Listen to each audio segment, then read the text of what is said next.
Friends, இன்னைக்கு டிஃப்ரெண்ட்டான ஸ்டைலில் சூப்பராக செம்ம டேஸ்ட்டாக முருங்கைக்காய் சட்னி இந்த மாதிரி செஞ்சு பாருங்கள். செம்ம டேஸ்ட்டு. திரும்ப திரும்ப வீட்டில் செய்ய சொல்லி கேட்டுகிட்டே இருப்பாங்க. அந்த லெவலில் இருக்கும். நம்ம முருங்கைக்காய் ஒரு சில டைம் பார்த்திங்கன்னா கிடைக்கவே கிடைக்காது. ஒரு சில டைம் பார்த்திங்கன்னா நிறைய முருங்கைக்காய் கிடைக்கும்.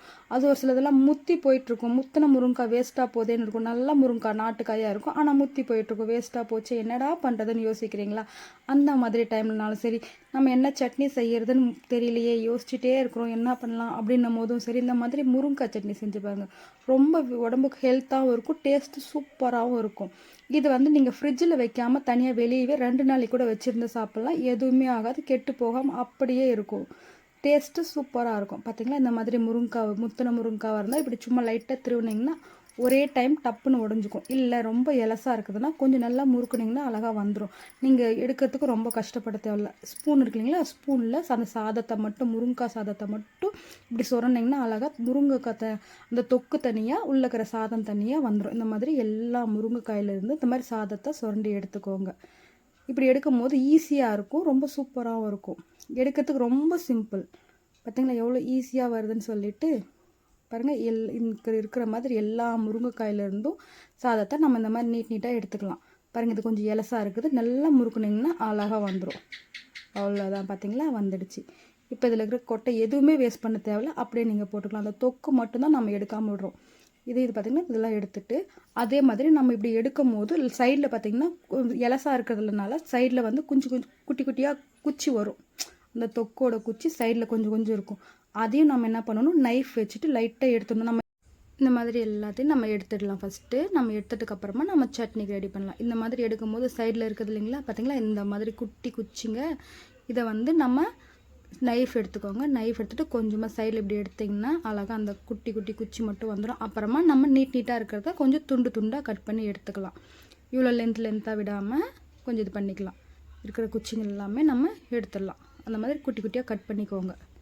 இந்த சைஸ் இருந்தால் போதும். நம்ம வணக்கிறதுக்கு அப்போ தான் சீக்கிரமாக வேகும். இந்த சாதமெல்லாம் வெந்தால் தான் முருங்கைக்காய் சட்னி சூப்பராக இருக்கும். பார்த்திங்களா, இந்த மாதிரி எல்லாம் எடுத்துடலாம். இந்த மாதிரி பீஸாக கட் பண்ணி போட்டுக்கலாம். அவ்வளோதான், ரெடி ஆகிடுச்சு.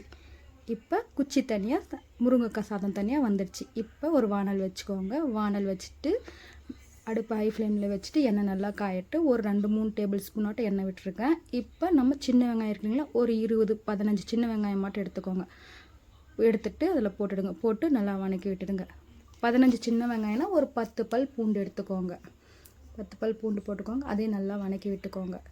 நமக்கு எந்த அளவுக்கு சட்னி தேவையோ அந்த லெவலுக்கு நம்ம முருங்கைக்காய் சாதமும் எடுத்துக்கணும், வெங்காயம் பூண்டு உரிச்சுக்கணும். காரத்துக்கு ஏற்ற மாதிரி நீங்கள் காஞ்ச மிளகா போட்டுங்க. நீங்கள் பச்சை மிளகா எது வேணுமோ அந்த மாதிரி போடுங்க. நான் காஞ்ச மிளகா தான் போட்டிருக்கேன். ஒரே ஒரு அரை மூடி, சின்ன மூடி தேங்காய் பீஸாக கட் பண்ணி போட்டிருக்கேன். புளி வந்து குட்டி நெல்லிக்காய் சைஸ் புளி எடுத்துக்கோங்க. எடுத்துகிட்டு தக்காளி வந்து சின்ன தக்காளியாக பொடி பொடியாக நறுக்கி இதில் போட்டுக்கோங்க. போட்டு நல்லா வதக்கி விட்டுருங்க. இது நல்லா வதங்கணும். இந்த அளவுக்கு நல்லா வதங்கினதுக்கு அப்புறமா தான் நம்ம எடுத்து வச்சுருக்கோம் இல்லைங்களா முருங்கைக்காய் சாதம், இதில் போட்டுடுங்க. முருங்கைக்காய் சொதி அந்த மாதிரி சொல்லுவாங்க பார்த்திங்களா, முருங்கைக்காய் உள்ளே இருக்கிற சாதம் இதில் போட்டுடுங்க. போட்டுட்டு நல்லா வதக்கி விடுங்க.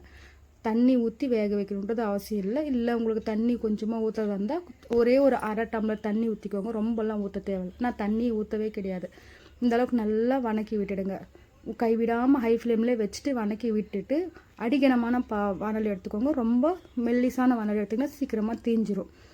ஒரு கைப்பிடி அளவுக்கு கொத்தமல்லி தழை இதையும் போட்டுடுங்க. நல்லா வதக்கி விடுங்க. ஓரளவுக்கு நல்லா வதங்கிடட்டும். அதுக்கப்புறமா நம்ம மூடி வச்சு வதக்கிக்கலாம். பார்த்திங்களா, கைவிடாமல் கலந்து விட்டுட்டே இருக்க அதனுடைய அளவு குறைஞ்சிட்டே வருது. பார்த்திங்களா, இந்த அளவுக்கு நல்லா குறைஞ்சி வந்ததுக்கப்புறமா மூடி வச்சுடுங்க. அடுப்பு மீடியம் ஃப்ளேமில் வச்சுட்டு, நான் வந்து தண்ணி ஊற்ற கிடையாது, அதே எண்ணெயிலே தான் வதங்குது. இது வந்து அடியில் இருக்கிறது புளி போட்டோம் இல்லைங்களா, அந்த புளியோட தொக்கோட கலர் தான் தீஞ்சி போகல. இந்த அளவுக்கு நல்லா வதங்கிட்டுக்கு அப்புறமா நம்ம ஒரு ஆற வச்சுட்டு மிக்ஸி ஜாரில் போட்டுக்கலாம். நம்ம வந்து தண்ணி ஊற்றும் போது தண்ணி கொஞ்சம் சேர்ந்து வந்துடும். நான் தண்ணி ஊற்றாமல் இந்த மாதிரி சட்னி செஞ்சிங்கன்னா 2 நாளைக்கு கூட ஃப்ரிட்ஜில் வைக்காமல் வெளியே வச்சிங்கன்னா கெட்டு போகாது. தேவையான அளவு உப்பு போட்டுக்கோங்க. உப்பு போட்டு நான் தண்ணி ஊற்றாமல் தான், கொஞ்சம் கூட தண்ணி ஊற்ற கிடையாது. தண்ணி ஊற்றாமல் மிக்ஸி ஜாரில் நல்லா நைஸாக அரைச்சி எடுத்துக்கிறேன். பார்த்திங்களா, இந்த லெவலுக்கு தண்ணி ஊற்றாமல் கெட்டி பதமாக வந்திருக்குது. அவ்வளோதான், சட்னி ரெடி ஆகிடுச்சு. இப்போ ஒரு கிண்ணத்துக்கு மாற்றிடலாம். இதை நீங்கள் தண்ணி ஊற்றி உடனே ஒரே நல்ல காலி பண்ணுறதுனால இது பண்ணிக்கலாம். சூப்பராக இருக்கும், வேறு லெவலில் இருக்கும் முருங்கைக்காய் சட்னி. வேணா ஒன் டைம் செஞ்சு பாருங்கள்.